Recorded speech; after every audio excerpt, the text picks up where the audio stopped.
చిక్కుడుకాయ కర్రీని సింపుల్ ప్రాసెస్లో అండి, అందరికీ తెలిసిందే అయినా వంట రాని వారి కోసం, బ్యాచిలర్స్ కోసం అండి సింపుల్ పద్ధతిలో 1/2 kg చిక్కుడుకాయని కట్ చేసుకొని వాష్ చేసుకొని తీసుకోవాలి. కుక్కర్ గిన్నెలోకి వేసుకొని 1 గ్లాస్ వాటర్ వేసుకొని 2 విజిల్స్ వచ్చేంత వరకు ఉడికించుకోవాలండి. స్టవ్ మీద ప్యాన్ పెట్టుకొని 3 టేబుల్ స్పూన్ ఆయిల్, తాలింపు గింజలు, ఎండుమిర్చి, కరివేపాకు వేసుకొని ఫ్రై చేసుకోవాలి. ఇందులో కట్ చేసుకున్న ఆనియన్ కూడా వేసుకొని ఫ్రై చేసుకోవాలండి.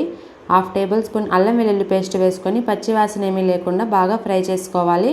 ఇందులో కట్ చేసుకున్న 4 టమోటాలు, 1 table spoon salt, 1/2 table spoon పసుపు వేసుకొని టమోటాలు సాఫ్ట్గా అయ్యేంత వరకు మగ్గించుకోవాలండి.